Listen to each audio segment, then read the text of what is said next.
어떤 부분은 뺐고 어떤 부분은 더하여서 말씀을 살폈습니다. 오늘 저는 성소와 재림전 조사심판이라는 제목으로 하나님의 말씀을 대언하겠습니다. 이 부분을 한 번도 안 들어본 분도 계시겠고요, 이 자리는 여러 번 들어본 분도 계시지만 마음의 부담을 가진 분도 계실 것 같습니다. 제가 이번 한 주에 6번 말씀을 전하는데 6번 중에서 오늘 이 말씀이 제일 중요한 말씀입니다. 악천후 속에서 한 전투함이 해상에서 기동 훈련을 하고 있었습니다. 완전히 어두움이 깔렸는데 배의 앞쪽에서 근무하던 한 감시병이 다음과 같은 말로 함장에게 보고를 합니다. 우현이물, 배 앞쪽 오른편에 빛이 보입니다. 함장이 다시 그 사람에게, 감시병에게 대답합니다. 물었습니다.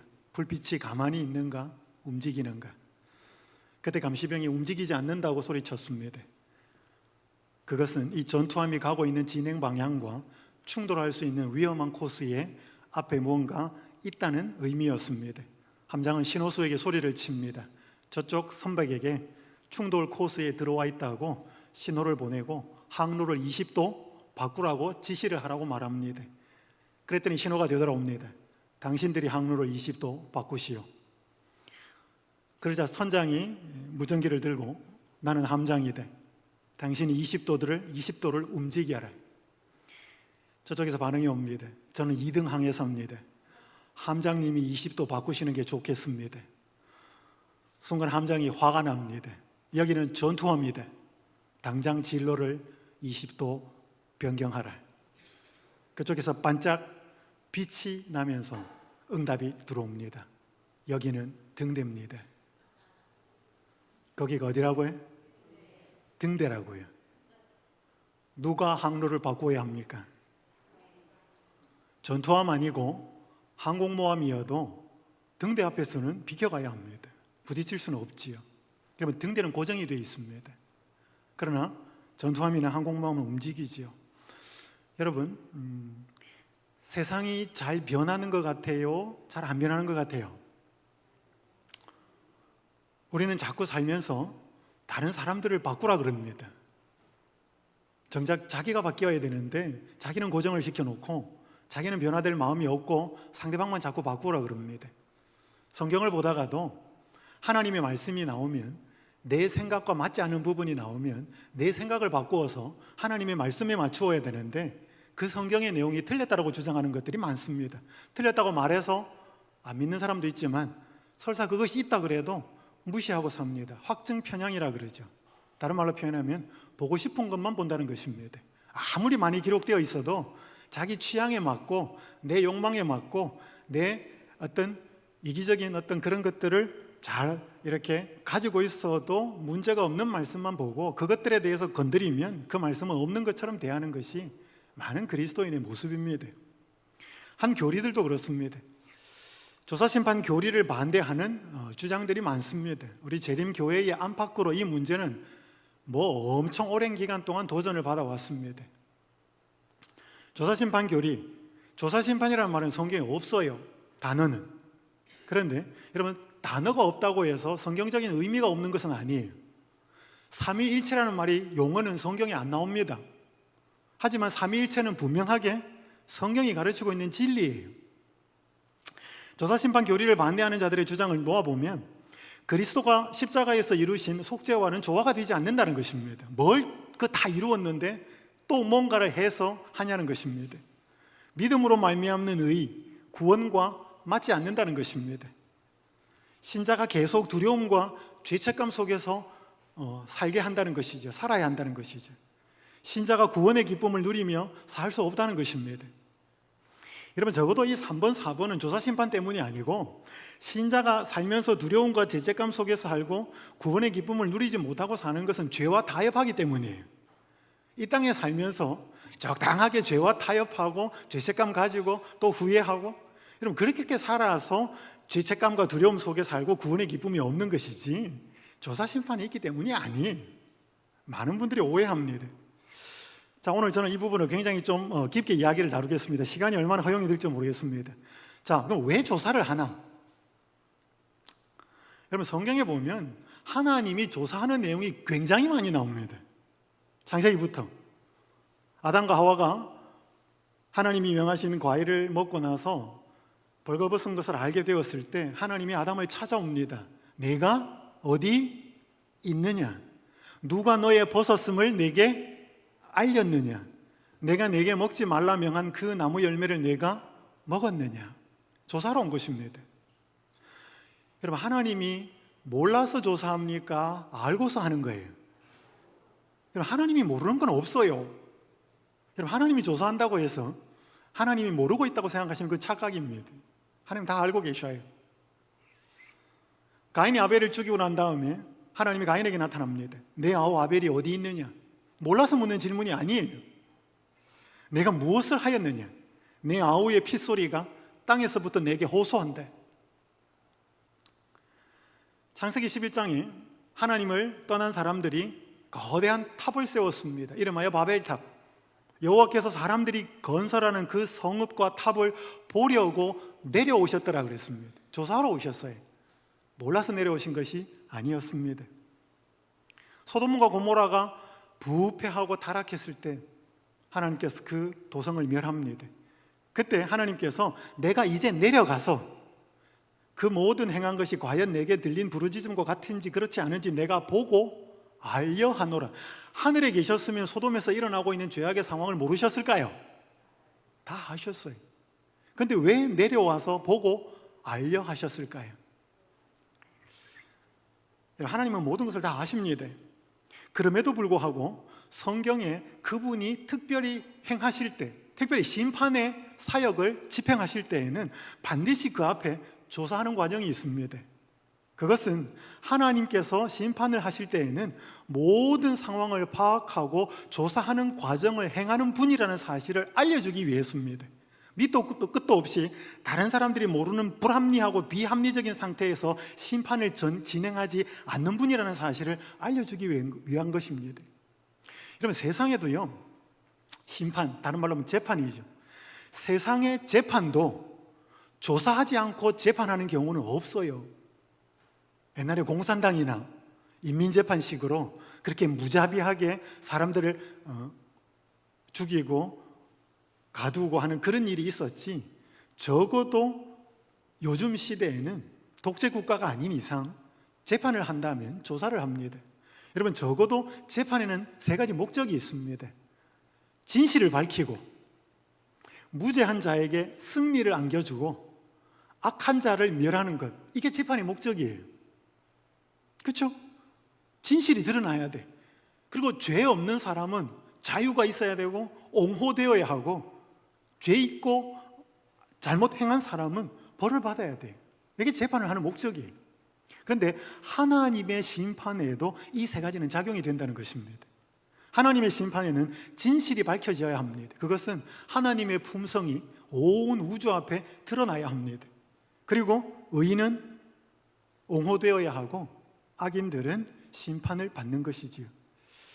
여러분, 올해 1월 6일에 24년여 만에 재심을 통해서 무죄를 선고받은 김신혜라고 하는 한 여인의 기사가 보도되었습니다. 이 여인은 워낙 유명한 사람이어서 계속 보도가 되었습니다. 아버지를 살해한 혐의로 무기징역을 받습니다. 그리고 24년여를 복역합니다. 2000년 3월에 아버지에게 수면제가 든 술을 마시게 하고 살해한 뒤에 시신을 유기한 혐의로 무기징역에 처합니다. 그리고 검찰이 수사를 할 때 자기가 아버지를 죽였다고 자백을 합니다. 그런데 그것은 허위 자백이었다고 후에 번복을 합니다. 왜냐하면 아버지로부터 자기 여동생과 자기가 굉장히 시달렸어요. 성폭행도 당하고. 그래서 아버지를 충분히 죽일 만한 이유가 되었었고, 아버지 이름으로 거액의 보험금을 들였어요. 그리고 자기도 자백을 했어요. 근데 자백한 이유가 고모부로부터 네 동생이 아버지를 죽인 것 같다, 그 말을 듣고 자기가 대신 뒤집어 쓰기 위해서 거짓 자백을 했다고 그럽니다. 그런데 법원에서는 받아들여지지 않고 무기징역에 처합니다. 그때부터 계속 자기는 아버지를 죽이지 않았대. 그렇게 해서 계속 주장하다가 2015년에 재심이 허락이 되었습니다. 그리고 10년 만에 무죄 석방이 된 것입니다. 여러분, 만약에 이렇게 정말로 죄를 짓지 않은 사람에게 재판이 다시 진행된다는 것은 복음이에요? 아니에요? 복음이에요, 그죠? 죄 지은 사람에게 재판이 있다, 심판이 있다는 것은 굉장히 두려운 것이지만 죄 없는 사람에게는 재판이 있다라고 하는 것은 굉장히 축복인 것이지요. 어쨌든 간에 진실이 밝혀져야 하는 것이 재판의 목적입니다. 자, 보셔요. 성경 창세기 22장에 보면 하나님이 아브라함에게 어마어마한 시험을 허락합니다. 내 아들을, 독자 이삭을 데리고 모리아 산으로 가서 번제로 드리라. 이때 아브라함의 나이가 120살, 아들 이삭의 나이가 20살이었습니다. 사흘 동안을 고민하고 고뇌하다가 네 명령에 순종합니다. 그리고 모리아 산에서 제단을 쌓고 칼로 아들을 죽이려고 할 때 하나님의 음성이 들립니다. 사자가 이르시되 그 아이에게 내 손을 대지 말라. 그에게 아무 일도 하지 말라. 내가 내 아들 내 독자까지도 내게 아끼지 아니하였으니 내가 이제야 내가 하나님을 경외하는 줄을 아노라. 여러분, 한 가지 질문을 드리겠습니다. 아브라함이 아들을 죽이려고 단에서 칼을 뽑아들였을 이때 하나님께서는 이제야 내가 하나님을 경외하는 줄을 안다. 그럼 그전에는 몰랐을까요? 여러분, 하나님은 모르는 거 없어요. 우리는 이제야 너가 나를 좋아하는 줄 알겠다. 이제야 너 마음의 진심을 내가 알겠다. 우리는 그럴 수 있어요. 왜? 속마음을 모르니까. 근데 하나님은 아브라함이 어떻게 결정할 것도 다 아셔요. 그러니까 이건 하나님 본인에게 해당되는 말이 아니에요. 이거는 누군가 이 상황이 되면서 아브라함이 정말로 하나님을 향하여 어떤 마음을 가졌는지를 알게 될 존재가 있다는 것을 보여주는 거예요. 하나님 본인이 아니고 어느 다른 대상이. 좀 더 깊이 들어가 보지요. 하나님이 아브라함을 시험하신 것은 굉장한 시험인데 이유가 있습니다. 여기 이런 말씀이 있습니다. 아브라함이 하나님의 약속에 대한 믿음의 부족을 나타냈기 때문에 아브라함이 굉장히 헌신하고 순종했던 적도 많았지만 여러 번 하나님께 불순종할 때가 있었습니다. 믿음의 부족을 나타낼 때가 있었습니다.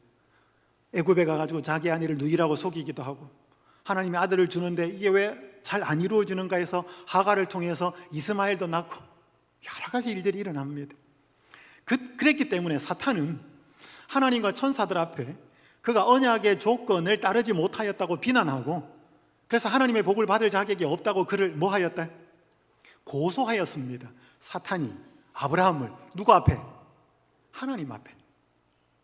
하나님께서는 온 하늘 앞에서, 노란 부분을 잘 기억하셔요. 온 하늘 앞에서 당신의 종의 충성심을 증명하여 완전한 순종만이 받으시는 바 된다는 것을 나타내며 구속의 경륜을 그들 앞에 더욱 완전하게 밝히고자 하셨대. 이게 하나님이 아브라함에게 시험을 허락하신 목적이에요. 또 이렇게 말합니다. 하나님께서 아브라함에게 그의 아들을 죽이라고 명령하신 것은 그의 믿음을 시험하시는 동시에, 여기에 있고요, 복음의 실제를 그의 마음에 새겨주기 위함이었대요. 여러분, 아브라함의 아들은 안 죽었습니다, 이때. 하지만 복음의 실제, 하나님의 아들 그리스도가 이 땅에 오셔서 십자가를 지는 그 복음의 실제를 알려주기 위해서 하나님의 아들이 죽는 것을 아무도 막지는 못하였습니다. 그건 죽어야 하였기 때문에. 그래서 아들을 죽음에 내어주는 고통이 어떤 고통인지를 아브라함에게 하나님의 마음을 맛보게 하기 위해서, 그게 복음의 실제이기 때문에 그걸 알려주기 위해서 하나님이 아들을 죽이라고 명령하신 것입니다. 또 이런 말씀이 있습니다. 아브라함에게 요구된 희생은 그 자신의 유익이나 후대의 이익만을 위한 것이 아니라 하늘과 다른 세계들의 무제한 지적 존재들을 교훈하기 위한 것이었대. 온 하늘은 아브라함의 확고부동한 순종을 경의와 감탄 가운데 바라보았대. 온 하늘은 그의 충성됨을 칭찬하였대. 사탄의 고소가 거짓됨이 드러났대. 내가 이제야 너가 나를 경외한 줄을 알겠다고 하는 것은 하나님에게 해당되는 게 아니고 온 우주의 거민들이 뭐예요? 그때야 감탄하고 경이롭게 놀라면서 아브라함의 순종을 보고, 이야, 아브라함이 이런 사람이지, 이제야 아브라함이 하나님께 이렇게 순종하는 사람인 줄을 알겠구나, 이 말이에요. 그러니까 하나님은 이 사람들, 온 우주의 거민들 앞에서 사탄이 고소한 그 아브라함에 대해서 하나님은 증명을 해야 하였습니다. 이게 아브라함에게 시험이 허락된 이유였어요. 사탄이 그를 고소하도록 허락하신 이유였습니다. 하나님 알아요, 몰라요? 알아요. 누구는 몰라요? 우주의 거민들은 아브라함의 마음을 모르기 때문에 모르지요. 그래서 여러분, 조사는 하나님을 위해서 하는 게 아니에요.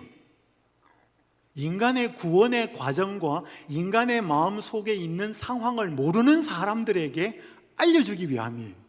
왜냐하면 그렇게 두루뭉실하지 않고, 정확하게 하지 않고 두루뭉실하게 구원 주고 두루뭉실하게 심판하고 나면 하나님이 어떤 분이신지에 대한 오해가 생겨서 하나님의 이루신 심판의 결과에 대해서 이의를 제기할 사람이 생길 수 있기 때문에 그렇습니다. 여러분, 조사는요, 여기 보셔요. 각시대 대징투 이런 말이 있습니다. 이제 그는, 사탄입니다, 그들의, 사람들의 생애의 기록을 지적하고 그들의 품성의 결함과 그들이 그리스도와 같지 아니한 점, 곧 그들이 구속주의 영광을 더럽힌 것과 바로 그 자신이 그들로 범죄하게 한 점들을 지적한대. 그리고 그는 그렇기 때문에 그들이 자기 백성이라고 주장한대. 여러분, 역사적으로요, 강대국이 약소국을 지배하여서 속국으로 만들어서 지배를 하면 이익이 많죠. 그런데 그 속국이 도저히 우리가 이 힘들어서 압제에 못 살겠다라고 독립을 하려고 하고 저항을 하려고 하면 순순히 그 지배하고 있는 나라가 허락해줘요, 짓밟아요? 순순히 허락한 나라가 제국이 없어요. 우리나라 일제강점기 때도 어때? 독립운동에서 우리나라의 독립을 찾으려고 하면 더 악랄하게 핍박하고 속국을 지배하려고 했습니다. 여러분, 그게 세상의 법칙이에요. 근데 이건 영적인 법칙도 마찬가지예요. 여러분, 인간이 범죄한 후 이 세상은 전부 사탄의 지배를 받게 되었습니다. 여기에서 하나님이 이루신 구속의 경륜을 따라서 사탄의 지배를 받지 않고 독립하여서 하나님의 자녀로 살겠다고 선언을 하면 사탄이 그렇게 하라 그럴까요? 너 그렇게 예수 잘 믿고 하나님 자녀로 살아 그럴까요? No. 자기 자녀를 빼앗기는 그 사탄은 분노하여서 그 백성이 하나님의 자녀가 되지 못하도록 하는 것이 사탄의 일이에요. 그렇기 때문에 예수님을 아무리 잘 믿어서 하나님의 자녀가 됐다 하더라도 그 자녀들을 살펴서 그들의 생애의 기록을 잘 보면서 그들의 품성과 결함과 그리스도와 같지 아니한 점, 그들이 구속주의 영광을 더럽힌 것, 자기가 시험하여서 유혹하여서 범죄한 점들을 다 까발려 놓고 지적해가지고 하나님 앞에 드러내놓고, 이건 누구 백성입니다? 내 백성입니다. 그렇게 사탄이 주장한다 이 말이에요. 여러분, 그러니까 하나님이 이 백성이 내 백성이라고 예수님을 믿는다고 고백하니까 구원해 주면 되는데, 여러분, 사탄은 이 사람이 제대로 믿음대로 살지 못하는 점을 끄집어내 놓고 지적하면서 이게 내 백성이라고 하나님께 주장을 한다 이 말입니다. 그럼 하나님은 어떻게 하셔야 돼요? 이걸 지금 온 우주의 거민들은 보고 있어요. 여러분, 사탄이 조사합니다. 사탄이 뭘 조사하는가 하면 우리의 잘못과 죄들을 들추어냅니다. 사탄이 조사해요. 오늘날 많은 사람들이 예수님을 믿는다고 하는데 세상 사람들과 별로 다르지 않아요. 한 비신자가 이렇게 고백했습니다. 기독교인들은 사랑을 이야기하지만 그들에게는 진정한 사랑이 없어 보입니다. 그들은 자신들이 우리보다 낫다고 생각하는 것 같습니다. 그들의 삶이 우리의 삶과 별반 다른 것이 없어 보이는데도 말이지요. 여러분, 세상 사람들이 교회 다니는 신자들을 보면 자기들하고 굉장히 다르다고 생각할까요? 비슷하다고 생각할까요? 어떻게 생각하셔요? 여러분이 보시기에 세상 사람들하고 교회 안 다니는 사람, 예수 안 믿는 사람들하고 여러분 보니까 굉장히 달라요? 비슷해요? 안식일날 교회 나오는 거 빼고, 혹은 일요일날 교회 있는 거 아는 거 빼고, 무슨 문제가 생겼을 때 해결하는 방법이라든지, 미워하는 사람이 생겼을 때 그 사람과의 관계를 이룬다든지, 그게 전혀 다른 것 같아요. 그 사람들이 해결하는 방법이나 교회 다니는 사람들이 해결하는 방법이나 비슷한 것 같아요. 죄송하지만 별로 다르지 않아요. 그래서 세상 사람들은 교회를 욕합니다. 오늘날은 소위 그리스도인이라고 공언하는 자들과 불신자들의 한계를 거의 구별할 수 없게 되었대. 교회의 교인들은 세상 사람들이 사랑하는 것을 사랑하고 있고 그들과 연합하고자 한대. 그러니까 여러분, 사탄은 이 사람이 교회를 다녀도 예수님을 믿어도 그들의 죄를 들추어내고 예수님 앞에 가서, 하나님 앞에 가서 뭐라고 주장하는가 하면, 이건 누구 백성입니다? 이건 내 백성입니다. 여러분, 그때 예수님이 뭐라고 주장을 해야 돼요? 뭘 근거로 이 백성은 네 백성이 아니고 이 백성은 내 백성이다라고 말을 할까요? 여러분, 그게 예수님이 조사하는 것입니다. 사탄은 뭐를 조사하는가? 우리의 죄를 다 조사합니다. 그리스도와 같지 않고 그가 유혹하고 시험에 빠뜨려서 범죄한 모든 것들을 끄집어내 놓고 이게 내 백성입니다라고 말할 때, 그러면 예수님은 뭘 주장하냐 이 말이에요. 여러분, 그게 조사심판의 굉장히 중요한 이슈예요. 구원은 그렇게 간단하지 않아요. 왜냐하면 사탄이 관련되어서 그 구원을 주지 못하게 막고 있고, 온 우주가 타락하지 않은 거민과 천사들이 그 사람을 무슨 근거로 구원을 시키는지에 대하여 온 우주가 보고 있기 때문에 예수님은 그냥 좋은 게 좋은 거지라고 할 수가 없어요. 많은 사람들, 특히 개신교인들이 이제 이 조산심판 이야기가 나오면 믿는 자에게는 심판이 없다라고 말을 해요. 과연 그럴까? 믿는 자에게 심판이 없다라고 말하는 구절의 대표적인 구절이 요한복음 5장 24절이에요. 내가 진실로 진실로 너희에게 이르노니 내 말을 듣고 또 나 보내신 이를 믿는 자는 영생을 얻었고, 그 다음 말이 뭐예요? 심판에 이르지 아니하나니 사망에서 생명으로 옮겼느니라. 봐라, 이 성경 구절에 예수님을 진실로 믿었으면 영생을 얻었고 심판에 이르지 않는다 있어요. 그런데 이 심판이라는 단어가 그리스어로, 성경 원어로 크리시스라는 단어입니다. 이 심판이라는, 이 크리시스라는 단어가 심판이라는 뜻도 있고 다른 뜻도 있어요. 그게 뭐냐면 정죄라는 뜻이 있습니다. 저지먼트라는 뜻도 있고 condemnation, 정죄라는 말이 있는데, 똑같은 단어는 요한복음 3장 19절에서 이렇게 번역합니다. 그 정죄는 이것이니 곧 빛이 세상에 왔으되 사람들이 자기 행위가 악함으로 빛보다 어둠을 더 사랑한 것이니라. 빛은 예수 그리스도예요. 예수 그리스도가 빛으로 왔는데 사람들이 자기 행위가 악해서 빛보다 어둠을 더 사랑했다 그래. 빛으로 나오지 않는 거예요. 왜? 자기 어둠이 다 드러나니까. 그게 세상 그 당시의 바리새인들이었고 예수님을 싫어하는 사람들이었어요. 여기 정죄, 그것 자체, 그러니까 자기가 죄인이기 때문에 예수님 앞에 나오진 빛 대신, 그들이 어둠이니까 빛 대신 예수님 앞에 나오지 않는 그 자체가 정죄를 받았다는 것입니다. 이게 크리시스라는 단어예요. 심판은 이것이니 이 뜻이 아니에요. 로마서 8장 2절에 보면 그러므로 이제 그리스도 예수 안에 있는 자에게는 결코 정죄함이 없다.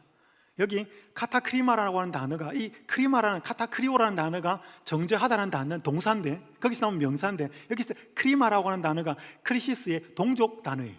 같은 의미. 그래서 여러분, 여기에 믿는 자에게는 심판이 없는 것이 아니고 믿는 자에게는 정죄가 없는 거예요. 왜냐하면 그 정죄를 예수님이 받을 것이기 때문에. 자, 믿는 자에게 그러면 심판이 있는 것을 보여드릴게요. 로마서 14장 10절, 내가 어찌하여 내 형제를 비판하느냐, 어찌하여 내 형제를 없인 여기느냐. 같이 읽겠습니다. 시작. 우리가 다 하나님의 심판대 앞에 서리라. 여러분, 로마서예요.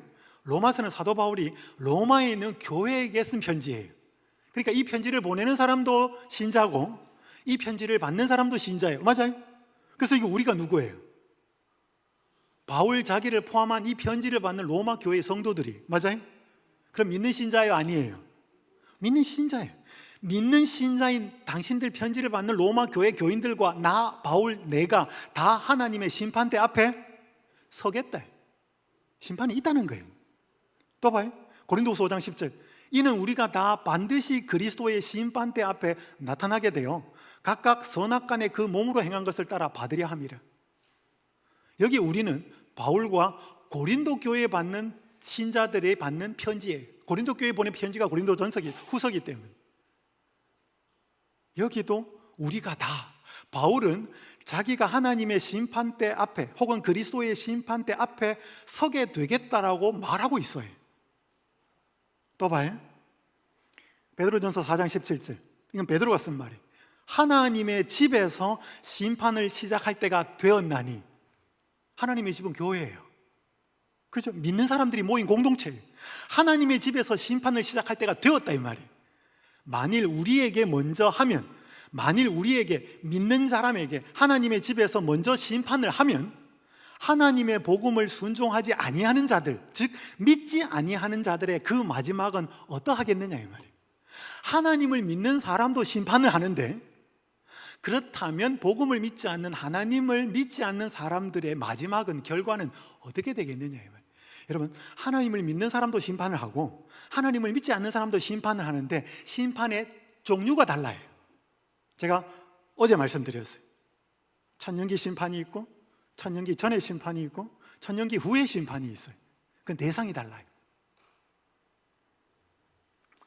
재림전 조사심판의 목적이 이렇습니다.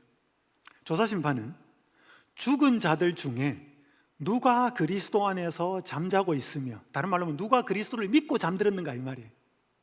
그러므로 그리스도 안에서 첫째 부활에 참여하기에 합당한가를, 자, 노란 부분 읽겠습니다. 시작. 하늘의 주민들에게 계시해 준다. 이건 하나님이 알고자 하는 게 아니에요. 하나님은 다 알아요. 사람들의 믿음의 상태를 모르는 사람들에게 알려주기 위해서 조사가 필요한 거예요. 그것은 또한 살아있는 자들 가운데에도 누가 그리스도 안에 있으며 하나님의 계명과 예수의 믿음을 지키고 있고, 그러므로 그분의 영원한 나라에 들어가도록 승천할 준비가 되어 있는지 분명히 알려준대. 그러니까 여기서 제일 중요한 말이 그리스도 안에 있는가라는 거예요.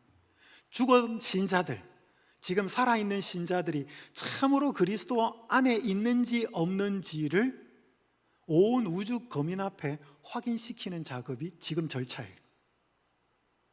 그래서 조사를 합니다. 자, 그러면 왜 조사하는지는 이야기가 됐습니다. 하나님 때문도 아니고 무엇을 조사할까요? 아까 좀 말씀드렸습니다. 아까 읽었던 말씀 다시 읽습니다. 이제 사탄은 그들의 생애의 기록을 지적하고 그들의 품성의 결함과 그들이 그리스도와 같지 아니한 점, 곧 그들이 구속주의 영광을 더럽힌 것과 바로 그 자신이 그들로 범죄하게 한 점들을 지적한대. 그리고 그는 그렇기 때문에 그들이 자기 백성이라고 주장한다. 그 다음 말 보셔요. 예수께서는 그들의 죄에 대하여 변명하지 않으신다. 왜 그럴까요? 맞으니까. 예? 믿는 신자의 모습 속에 죄가 드러나고 세상과 똑같음이 드러나고 그런 게 있는 게 맞으니까. 그 다음 말 보셔요. 그러나 그들의 회개와 믿음을 보여주시고 그들이 용서받은 것을 주장하신대. 여러분, 사탄이 사람의 죄를 끄집어내어서 예수님 앞에 끄집어내놓고 이 백성은 내 백성이라고 말할 때 예수님은 변명하지 않아요. 왜? 맞으니까. 그럼 예수님은 뭘 보여주길 원해요? 이 사람이 회개했다. 이 사람이 나를 믿는 믿음을 가지고 있다. 내가 이 사람의 받아야 될 죄값을 십자가에서 다 받고 희생했다는 사실을 믿고 있다. 그래서 네 말이 맞지만 내가 이룬 희생의 공로를 통하여 이 사람은 용서받았다 라고 말하고 싶은 거예요. 그럼 예수님은 뭘 조사하고 계실까요? 우리에게 회개가 있는지, 우리에게 믿음이 있는지, 여러분 이거 조사하고 계셔요. 지금 예수님은 우리 죄를 들추어내지 않아요. 죄는 사탄이 다 들추어놨어요. 그게 틀려요? 맞아요? 맞아요. 왜? 그게 직업이니까. 사탄이 고소하는 자, 참소하는 자, 그게 사탄의 직업이에요. 그거 들추어내어서 사람을 멸망시키려고 하는 게 사탄의 본분이니까.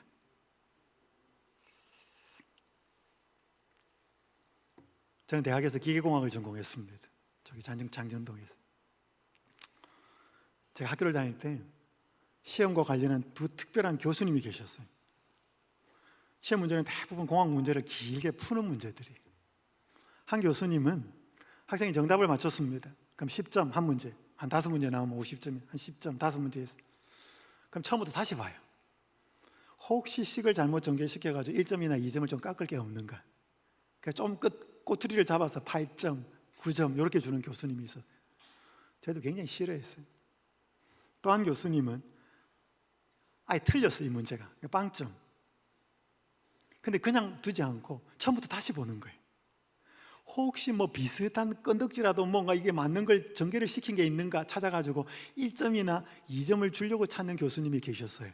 저희들 굉장히 좋아했어요. 여러분, 예수님은 어떤 분 같아요? 인간을 구원시키려고 애쓰시는 분 같아요?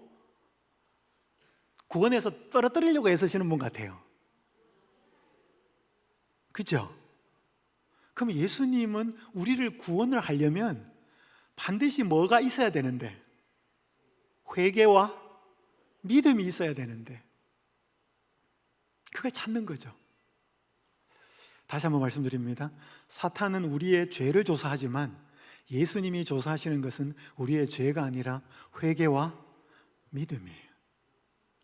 자, 그런데 우리가 회개를 했고 믿음이 있다는 걸 어떻게 알아요? 보여요? 여러분, 교회 다니면 보입니까? 교회 다니면 회개했다는 게 드러나요? 믿음이 있다는 게 드러나요? 어떻게 생각하셔요? 세상 사람들이랑 비슷한데?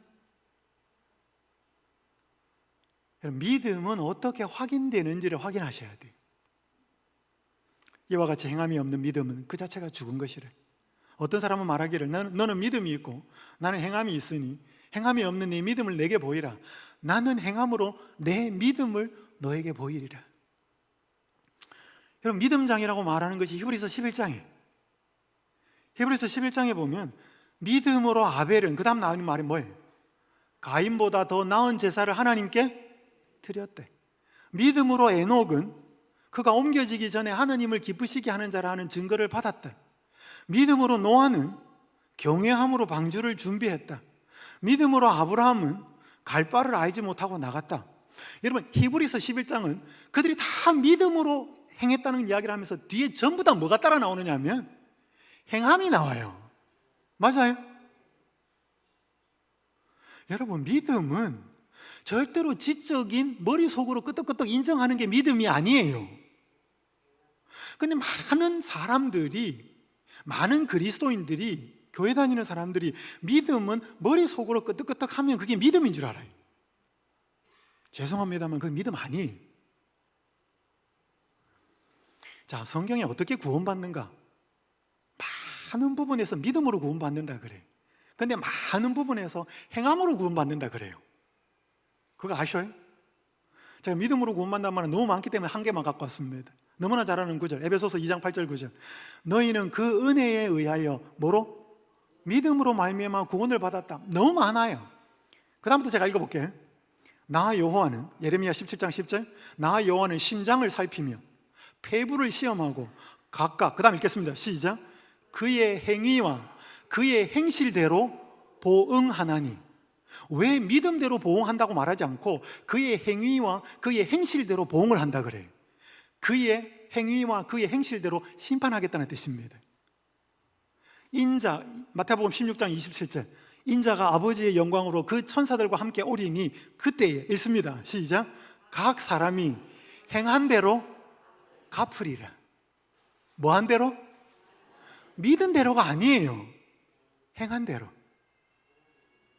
자, 로마서 2장 6절, 하나님께서 각 사람에게 그 행한 대로 보응하시되. 이런 거 굉장히 많습니다. 고린도후서 5장 10절, 아까 읽었어요. 이는 우리가 다 반드시 그리스도의 심판대 앞에 나타나게 되어 각각 선악간에 그 몸으로 행한 것을 따라 받으려 함이라.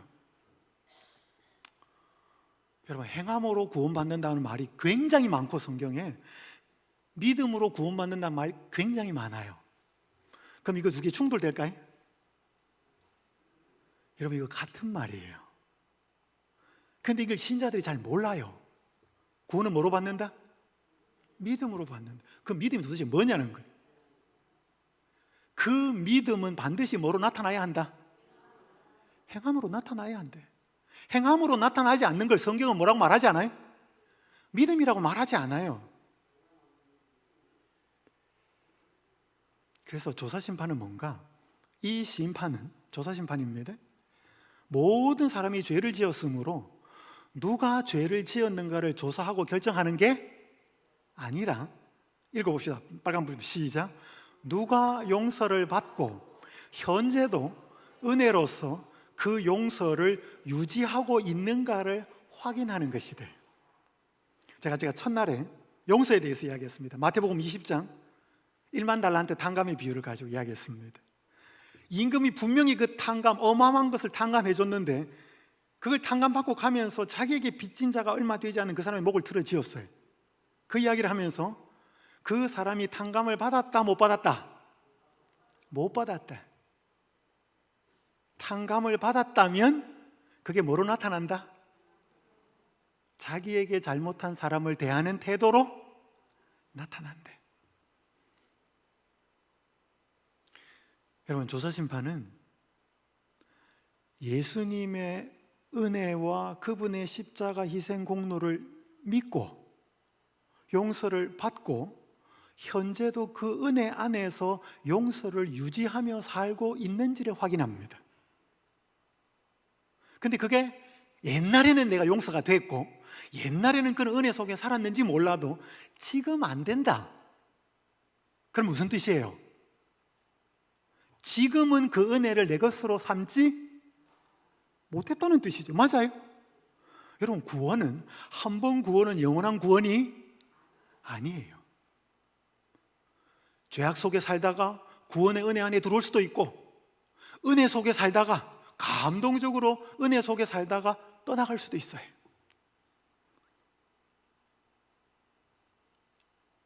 마치 좋은 나무가 좋은 열매를 맺듯이, 집이 그 집을 만든 목수의 성격을 드러내듯이 우리의 행함은 우리가 지닌 믿음의 본질을 드러낸대.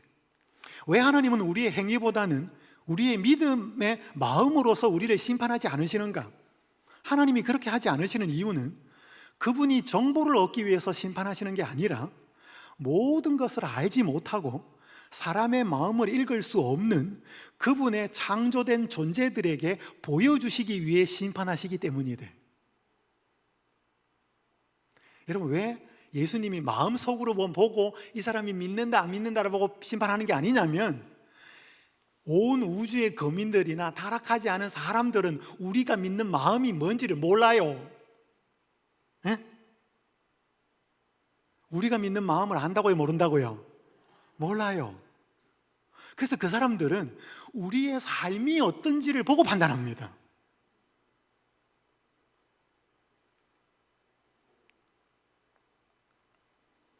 조사심판은 우리가 예수 그리스도를 믿는다고 하는 그 믿음, 우리가 그 예수 그리스도의 은혜와 공로를 받아들였다라고 하는 그 공헌, 그 은혜와 공헌이 현재도 유지되고 있느냐를 확인하는 것입니다.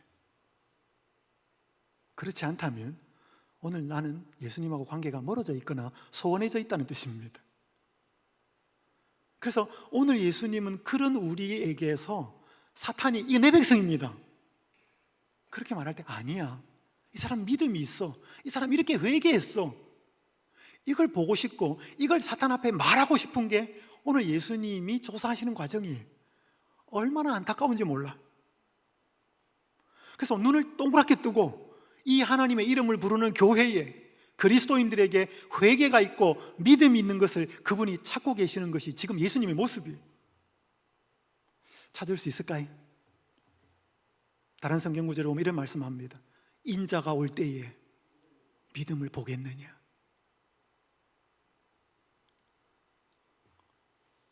연수원에 한 성도가 왔어요. 제가 용서에 대해서 설교했습니다. 저는 용서에 대해서 설교를 많이 합니다. 왜? 용서가 안 되면 우리의 신앙이 아무리 뭐라고 주장을 해도 용서하지 못하고 사랑하지 못하면 뭔가 잘못됐기 때문에 그래요. 이분이 카톡이 이렇게 왔어요. 목사님, 은혜로운 말씀 감사합니다. 저는 친구에게 제가 먼저 지난 날들은 다 잊고 예전처럼 살자고 했습니다. 마음이 후련합니다. 이번 연수에 잘 갔다 온 것 같습니다. 다음 문자가 또 왔어요. 목사님, 매번 연수원에 갈 때마다 새롭고 말씀의 은혜 받고 오게 되네요. 목사님께서 단에서 용서에 대한 말씀을 안 하셨다면 저는 죽을 때까지 마음에 품고 살았을 거예요. 제 자신도 반성하고 살아야 했을 텐데, 목사님, 저도 남에게 상처 주는 말을 했겠지요? 목사님, 저도 반성하고 용서의 주모로서 말을 할 때 다시 한번 생각하고 하네요. 목사님, 감사합니다. 여러분, 제가 얼마나 기뻤는지 몰라요. 여러분, 제가 용서에 대해서 설교한다고 해서 다 용서하지 않아요.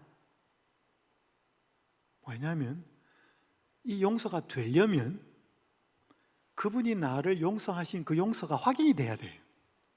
그게 감동이 돼야 돼. 여러분, 빚을 탕감해 준 그 기쁨이 있는데, 그 자유함이 있는데, 그 감사함이 있는데, 생각만 해도 너무 고마운데 그거하고 비교할 수 없이 빚진 사람의 목을 어떻게 틀어지고 갚으라 그러겠냐 이 말이에요. 있을 수가 없는 거죠. 이 감동이, 내가 빚을 탕감받은 이 감동이 사람은 있으면 나의 채무자에게 탕감해 주는 거는 쉽다 어렵다? 쉽다. 그래서 대증투에 이런 말이 있습니다. 진심으로 죄를 회개하고 믿음으로 그리스도의 피를 그들의 속죄 제물로 주장한 사람들에게는 하늘의 책에, 제가 넷째 날 책이 여러 권 있다 그랬습니다. 생명책, 기념책, 또 죄의 내용들을 기록한 책. 그래서 하늘 성소가 더러워졌다 그랬습니다. 지상의 성소도 그렇게 이스라엘 백성들의 부정과 그들의 잘못 범한 죄로 인해서 레위기 16장 17절에 지성소를 속죄하고 회막을 속죄하고, 하늘 지성소도 인간의 피로보다 더 나은 그리스도의 피로 정결하게 되어야 된다라고 말. 하늘 성소가 더러워지는 것은 인간의 죄의 기록이 거기에 남아있기 때문에. 그럼 언제 그것이 없어지는가? 진심으로 죄를 회개하고 믿음으로 그리스도의 피를 그들의 속죄 제물로 주장한 사람들에게는 하늘의 책에 기록된 그들의 이름 아래 용서받았다는 말이 기록된대. 그래서 이 죄의 기록을 도말하는 그 작업이 하늘 지성소에서 하나님이 하늘 지성소를, 하늘 성소를 정결하게 하는 작업이고 지금 하고 계셔요. 그래서 오늘 우리는 정말로 내가 예수님을 믿고 받아들이고 그분의 공로를 내가 깨닫고 내가 오늘 내 삶 속에서 열매를 맺고 믿음에 합당한 열매를 맺고 살면 이 조사심판은 아무 두려울 게 아니에요. 맞아요? 근데 믿기는 믿는데 계속 죄와 살아. 그리고 반성도 하고 해도 하고. 여러분, 개신교회에서 로마 가톨릭 교회를 향하여 뭐가 잘못됐다, 뭐가 비성경적이라고 말하느냐 하면 고해성사는 비성경적이다라고 말을 합니다. 왜? 죄는 누구 앞에 고백해야지? 하나님 앞에 고백해야지. 한 방에 들어가가지고 사제는 저쪽에 커튼 가리고 앉아있는데 이렇게 잘못했습니다. 그래? 가서 저 고아원에 가서 100만 원 기부하고 뭐 어떻게 선을 행하고. 그러면 그거 갖고 나오는 거예요. 여러분, 그거 성경이 잘못됐다고 말해요. 잘못된 거예요. 분명히 잘못된 거예요. 죄는 누구 앞에 회개해야 되는데? 하나님 앞에 회개해야 돼요. 그런데 우리 오늘날 그리스도인들, 신자들, 교회 다니는 개신교인들은 고해성사 같은 잘못은 하지 않아요. 근데 죄 짓고 또 회개하고, 죄 짓고 또 회개하고, 어떤 사람은 죄 짓고 회개도 안 하고. 비슷해요. 그러니까 회개하는 삶에 힘이 없다는 거죠.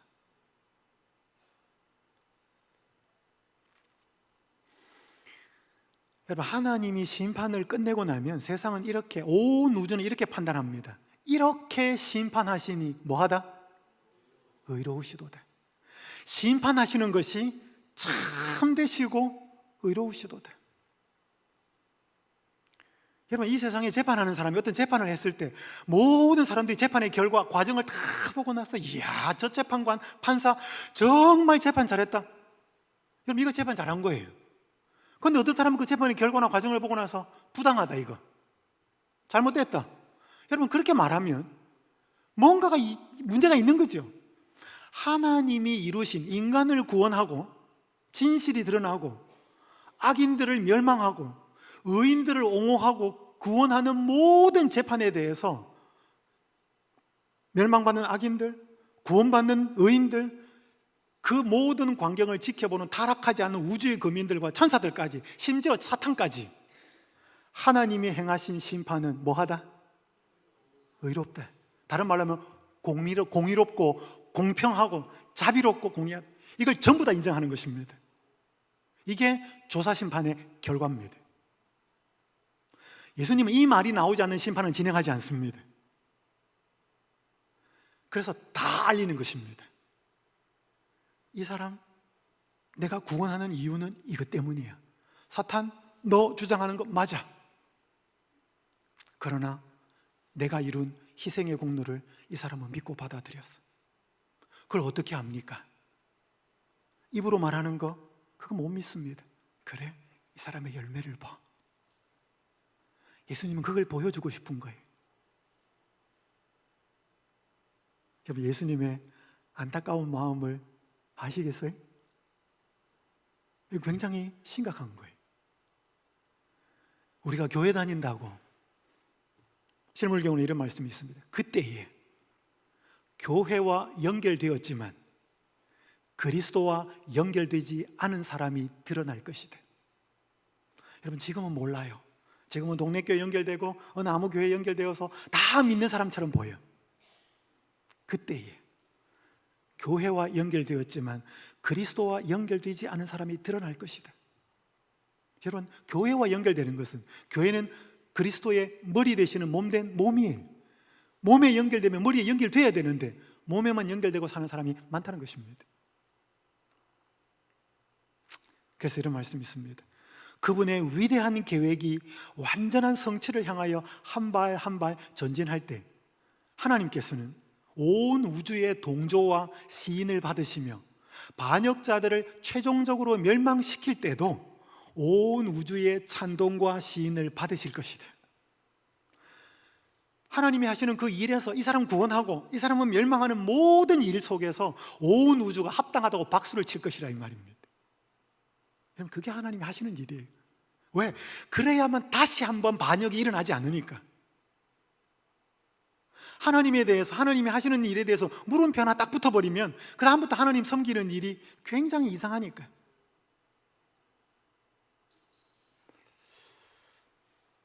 여러분, 그러면 이제 우리는 어떻게 살아야 할까요? 어떻게 살아야 할까요?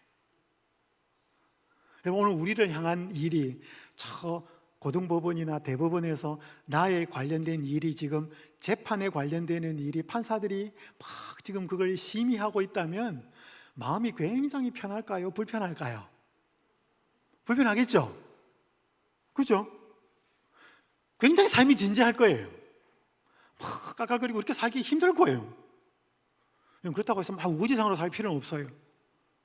그러나 그리스도인의 삶은 영원한 생명과 영원한 사망이 왔다 갔다 하는 상황이 될 수 있기 때문에 진지할 필요는 있습니다. 어떻게 살아야 할까요? 엘렌 화이트 둘째 아들이 19살 생일을 맞았을 때 장문의 편지를 씁니다. 그 마지막 부분에 이렇게 기록합니다. 이제 내 생애의 새로운 한 해가 시작된대. 기록하는 천사의 책에서 새로운 책장이 열린대. 그 책장에는 어떤 기록이 남게 될까? 그 책장이 하나님에 대하여 소홀히 한 것이나 성취되지 못한 의문에 대한 기록으로 얼룩지게 될까? 하나님께서 금하신다. 사람들과 천사들이 살펴보도록 공개해도 부끄럽지 않은 그런 기록이 남도록 하여라. 이 새해는 새로운 한 해는 우리처럼 2025년 새해가 아니고 미국에는 만나이니까 자기 생일 다음에 한 해가 돌아오는 거예요. 그 새로운 생일 다음에 한 해를 맞이했을 때 만 19살이, 우리나라 나이로 한 20, 21살, 그 아들에게 보내는 편지에서 사람들과 천사들이 살펴봐도 그것을 앞에 공개해도 부끄럽지 않은 기록이 남도록 살아라. 오늘 우리가 사는 삶의 모습을, 기록을 우리가 알고 있고 우리 가족만 좀 알고 있는 게 온 우주 앞에, 사람들 앞에 드러나면 부끄럽지 않을까요? 부끄러울까요? 네?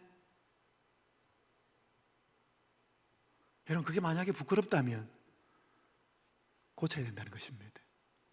태도를 바꾸어야 된다는 거예요.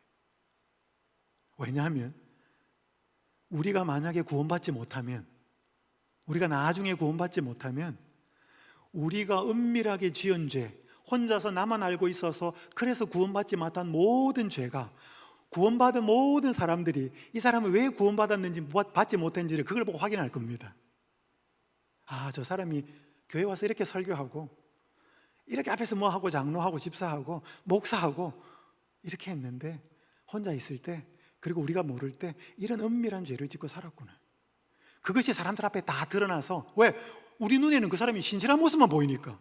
근데 그 사람이 한일 천년기 때 구원을 못 받았다 이 말이에요. 없다 이 말이죠. 그럼 하나님의 공의에 대해서, 하나님의 심판에 대해서 퀘스천 마크가 묻는다는 거죠. 왜 이 사람은 구원 안 시켰습니까? 그거 계속 놔두면 의문이 붙잖아요. 그 사람 앞에 기록이 다 간다 이 말이에요. 이 사람 이래서 구원 못 받았어. 아, 그랬군요, 이 사람이.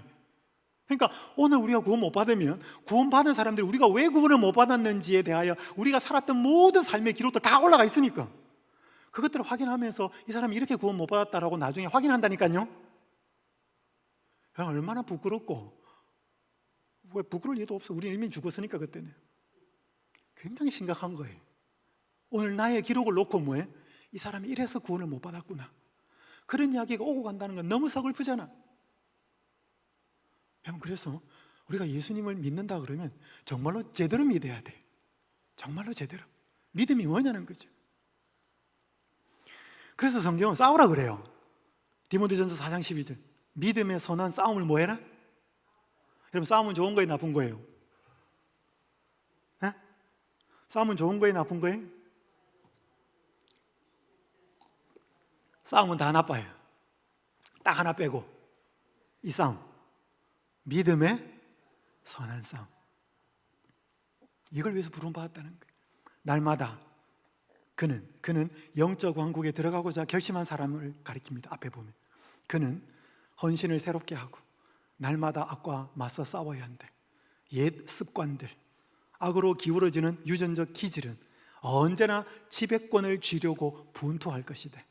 이것들에 대하여 그리스도인은 언제나 경계하여야 하며 그리스도의 능력으로 승리하고자 분투 노력해야 된다. 그래서 사도 바울이 고린도전서 9장에는 내가 복음을 전파한 후에 내가 구원받지 못할까 봐 뭐해? 내 자신을 쳐서 복종시킨다 그랬어요. 여러분, 바울도 자기가 구원에서 떨어질 수 있다고 생각했습니다. 그래서 내 자신을 쳐서 복종시킨다. 마치 운동선수들이 금메달 따는 것처럼, 자기를 절제하는 것처럼, 나는 생명의 면류관을 얻고 썩어질 면류관이 아닌 그 면류관을 얻기 위해서 내가 내 자신을 쳐서 복종시킨다 그랬습니다. 여러분, 그 일이 우리에게 있어야 된다는 거예요. 여러분, 구원은 성경 읽어보면 값없이 주는 선물이라고 그러는데 왜 분투 노력해야 돼요? 사탄이 살아있어요. 여러분, 누가 공짜로 선물 준다 그래도 그거 받아서 가지고 사용하려고 해도 노력이 필요하고 선택이 필요하고 애를 써야 합니다. 누가 자동차 하나 준다도 그래 뭐해? 그거 관리하려고 하려면 애 써야 돼요. 구원은 선물인 것이 맞지만 그것이 그렇게 쉽게 우리의 죄된 본성 그대로를 가지고 살아가기에는 그 구원을 누리는 삶은 어렵다는 것이죠. 여기 보시죠. 함께 읽겠습니다. 시작. 한 가지 죄를 마음에 품거나 한 가지 그릇된 행습이 생애 가운데 남아있다면 온 심신이 오염된대. 그 사람은 불의의 도구가 된대. 여러분, 여러 가지 죄가 아니에요. 딱 한 가지. 여러분, 암세포 하나가 내 몸에 생기면 그걸 제거하지 않으면 어떻게 돼요? 자랍니다. 그래서 암세포를 제거하지 않으면, 물론 잘 관리해서 더 커지지 않게 관리하며 사는 사람도 있지만 그렇지 못할 때는 암세포는 자라요. 결국 하나의 암세포가 자라면 사람을 뭐해? 파괴시키고 죽입니다. 여러분, 아담 하와는 한 가지 죄를 범했습니다. 자, 이야기 드리고 마칠게요. 누가 한 말일까요? 나는 내가 만났던 어떤 다른 사람들보다 D.L. 무디와 더 많은 분란을 겪었다. 저는 이 글을 처음 읽었을 때 D.L. 무디 아내인 줄 알았어요. 이 말을 한 사람은 D.L. 무디예요. 나는 내가 만났던 다른 어떤 사람들보다 D.L. 무디와 더 많은 분란을 겪었다. 다른 말로 말하면 D.L. 무디와 싸웠다는 것입니다. 누가 싸웠다고요? 자기하고. 우린 자기하고 싸워야 돼요. 자기의 죄된 욕망, 자기가 먹고 싶고 마시고 싶고 말하고 싶고 행동하고 싶은 그 욕망과 싸워야 돼. 자기와 싸우지 않으면 남하고 싸웁니다. 근데 자기하고 싸워보면 못 이겨요. 그렇게 싸우려고 애쓸 때마다 우리에게는 그리스도가 필요하다는 것을 알게 됩니다. 여러분, 이 세상은 곧 끝납니다. 여러분 살아보셨잖아요. 지금 70, 80 오래 사신 것 같아요? 금방 사신 것 같아요? 여러분, 저도 이제 얼마 안 있으면 60이에요. 와, 세월이 너무 빨리 가요. 보이는 것은 잠깐이고 보이지 않는 것은 영원하다 그랬습니다. 우리 사랑하는 성도 여러분, 예수님이 우리를 구원하시는 것 맞아요. 그런데 그 구원은 그냥 믿습니다 한다고 되는 게 아니에요. 그 믿음이 무엇인지를 우주 거민들이 보고 있어요. 그 사람들이 합당하게 저 사람은 하나님께서 왜 구원하셨는지에 대해서 타당하다고 여겨져야 돼요. 그런데 사탄은 우리의 죄를 들추어내고 예수님은 그런 우리에게 회개와 믿음을 찾아내기 위해서 애를 쓰고 계십니다. 오늘 여러분과 제가 사탄이 더 당당하게 우리를 자기 백성이라고 주장하도록 죄를 찾아내는 것이 아니고 우리에게서 회개와 믿음과 그에 따른 삶의 아름다운 열매들이 찾아지는 아름다운 성도들, 재림신자들, 또 하나님의 백성들 되며 살아가십시다. 여러분, 그렇게 사는 거 어려워 보이지만 예수님이 그 길 먼저 가셨고 도와주시겠다고 말씀하셨습니다. 이 안식이 시작된 시간, 이 새해의 연초의 이 집회가 오늘 우리의 마음에 다시 한번 그리스도를 바라보게 하고 그리스도를 온전히 더 신뢰하는 그런 계기가 되었으면 좋겠습니다. 기도하겠습니다. 하늘에 계신 아버지 하나님, 저희가 믿는다고 말합니다. 그런데 정말 자신을 살펴보고 남들이 우리를 보더라도 믿지 않는 사람들과 별반 다르지 않습니다. 하나님 아버지, 우리가 그렇게 믿음에 불성실하고 믿는다고 말하지만 열매 없이 살아가는 우리들의 모습을 사탄은 볼 때마다 하나님 앞에서 이것은 내 백성이라고 주장하고 있습니다. 오 아버지 하나님, 그때마다 예수님은 변명하지 못하고 우리에게서 회개와 믿음을 찾고 계시는데 그것을 얼마나 당당하게 찾아서 사탄에게 주장하며 이 사람은 너 백성이 아니라 내 백성이라고 말하고 있는지요. 오늘 우리의 삶을 돌아보게 하여 주시옵소서. 우리에게 회개가 있는지, 정말로 믿음이 있는지, 열매 맺히는 믿음이 있는지를 돌아보게 하셔서 예수님이 사탄 앞에서 당당하게 이 사람은, 이 집사는, 이 장로는 내 백성, 내 아들이고 내 딸이라고 주장할 수 있는 우리가 되도록 열매 맺는 삶, 회개하는 삶, 온전한 믿음을 가진 사람이 되도록 인도하여 주시옵소서. 그렇게 주실 능력도 바라보며 그 예수님의 마음을 기쁘게 해드리는 온전한 성도로 2025년을 살아가도록 힘도하여 주시옵기를 우리 주님 예수님의 이름으로 간절히 기도하옵나이다.